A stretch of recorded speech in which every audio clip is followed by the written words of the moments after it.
न तुम जाने आणास अथम पुथम च पथिवा जाना हो भवै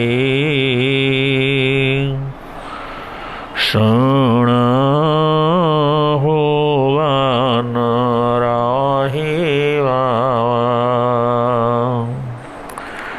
सुने हमें माया अब खितेण चेसा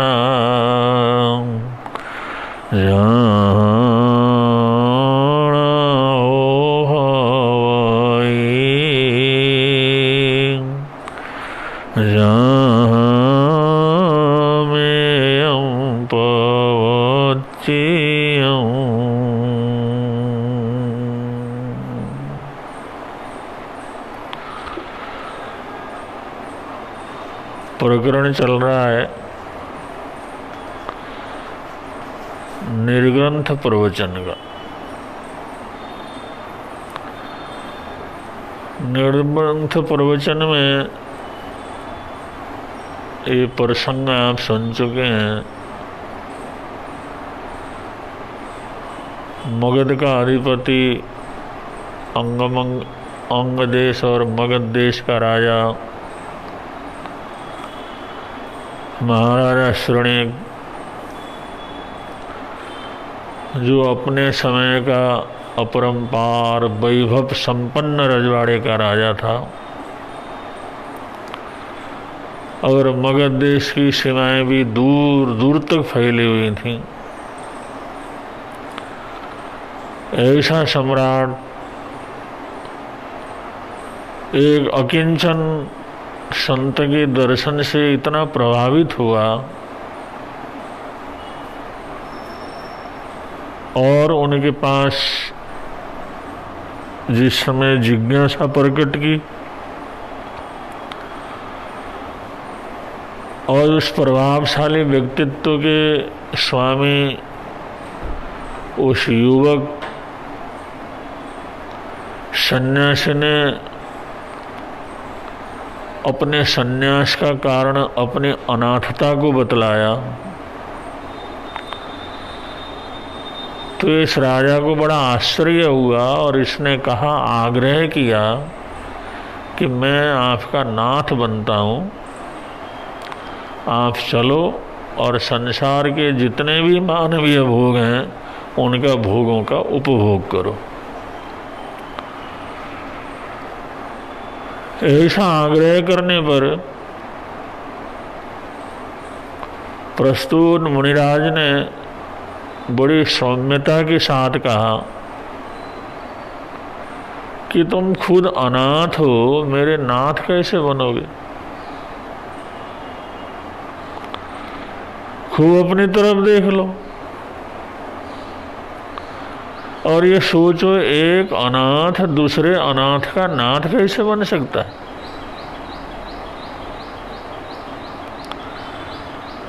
ये सब महाराजा शृणिक के लिए अभूतपूर्व वचन थे। आज तक ऐसे वचन कभी स्वप्न के अंदर भी सुनने का उसको मौका नहीं मिला था, न ऐसी कल्पना की थी।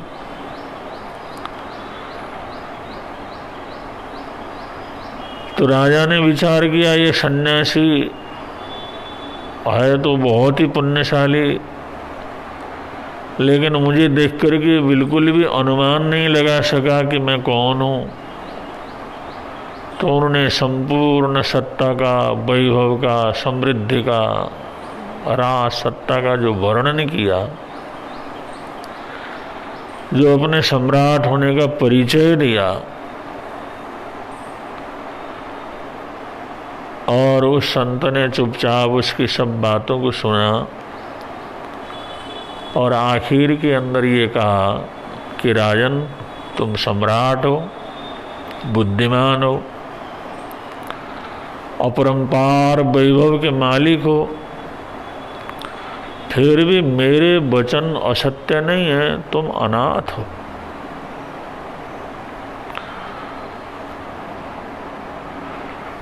तो राजा के लिए तो ये बहुत ही एक आश्चर्यजनक घटना थी। जब बड़ा विस्मय होकर के उसने उनकी तरफ देखा तो उस मुनिराज ने बतलाया, तुम उस अनाथ और सनाथ की परिभाषा को नहीं जानते, उसकी वास्तविकता को तुम जानते नहीं हो, और ये जानना आसान भी नहीं है। ये तो कोई अनुभव से गुजरता है वही जान सकता है। तुम राजा भले ही हो, लेकिन तुमने अनाथता सनाथता को समझा नहीं है। तो राजा चुपचाप उसकी बातों को सुन रहे थे। तो उस मुनिराज ने इसको विस्तार से बतलाते हुए बतलाया कि राजन, मैं कौशाम्बी नगरी का रहने वाला हूँ। उन्होंने अपने परिचय देना प्रारंभ किया। मैं कौशाम्बी नगरी का रहने वाला हूँ और वहाँ प्रबोध धन संचय नाम के जो सेठ हैं, इब्ब श्रेष्ठी हैं, उनका मैं पुत्र हूँ। और ये धन संचय इब्ब सृष्टि वो हैं जो समय आने पर, जरूरत पड़ने पर, विपदाएं आने पर जनता की सेवा तो करते हैं। राजा महाराजाओं को, रजवाड़ों को और बड़े बड़े राजाओं को भी सहायता देते हैं।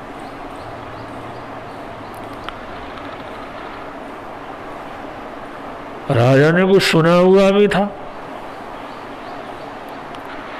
उनका धन संचय सेठ, उनका मैं पुत्र हूँ, वो ऐसे इब्ब सृष्टि हैं, उनको राजकीय सम्मान इतना मिला हुआ है, अपरंपार वैभव के मालिक हैं।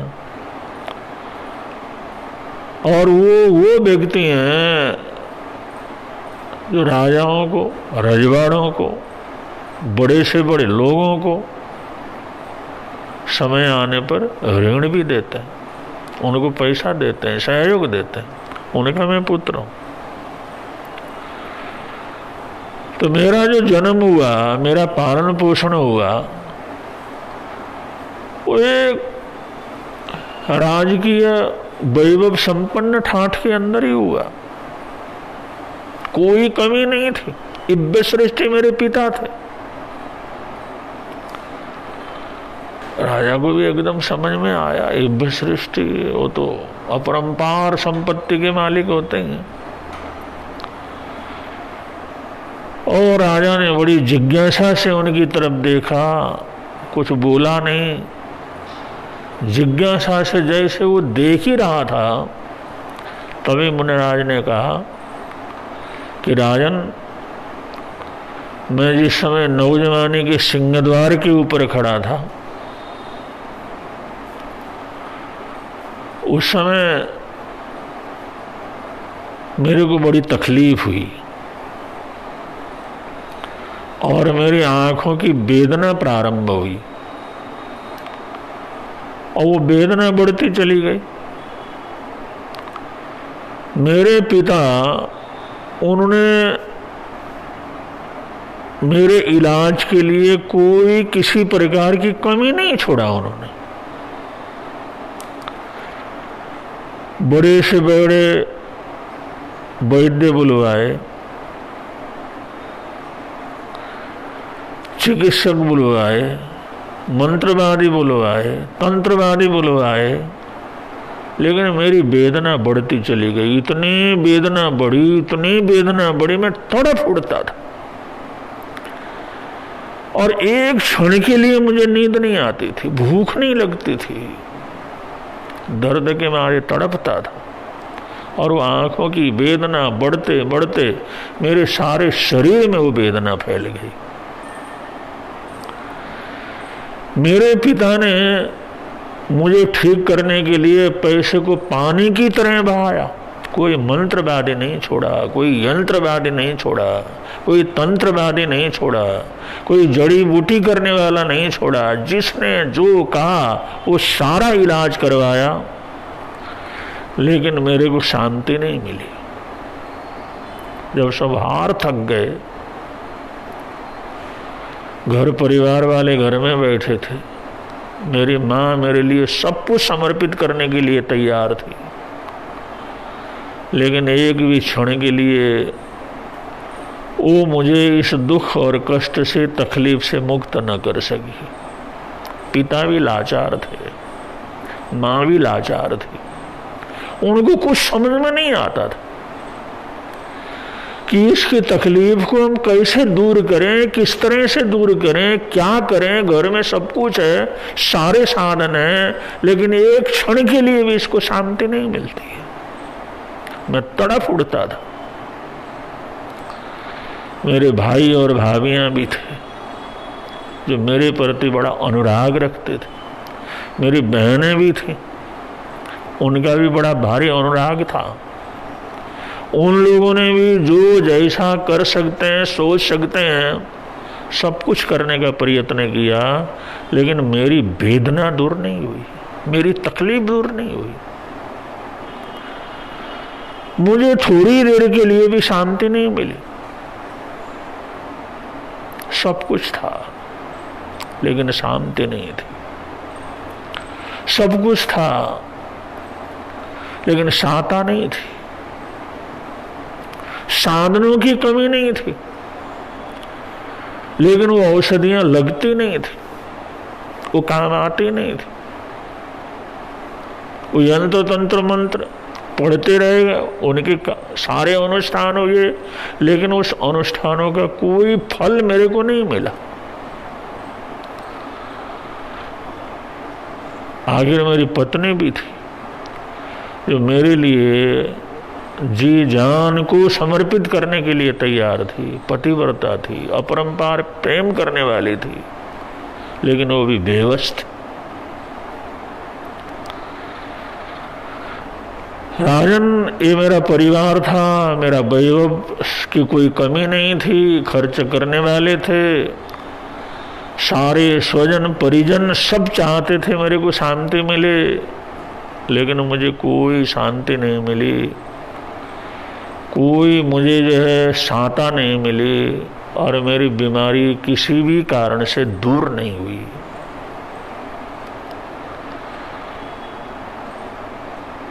और इतने साधनों का प्रयोग और इतना कुछ करने के बावजूद भी आखिर के अंदर वो सभी हाथ झड़क देते थे कि भाई कोई बीमारी हो तो उसके लिए तो हम कुछ कर सकते हैं, लेकिन इस टूटी के लिए बूटी हमारे पास नहीं है।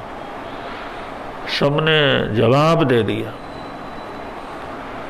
आखिर जो है वो लोग जैसे उस केस को लेते थे, इलाज करने लगते थे, मेरी वेदना और ज्यादा बढ़ती थी, मैं और ज्यादा तड़प उठता था। और वो हाथ डालने से, मेरा इलाज शुरू करने से भी डरते थे। न कोई हाथ लगा सकता था, न कोई सेवा कर सकता था, न कुछ मेरे से खाया जाता था, न कुछ पिया जाता था, न मेरे को भूख लगती थी। और ऐसी भयंकर वेदना के अंदर मैं तड़पता रहा। और मैंने सोचा, अब गए तब गए, अब गए तब गए, ये मेरी अनाथता थी।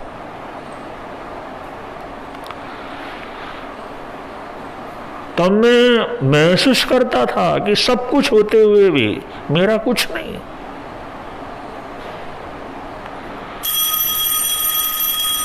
और इस समय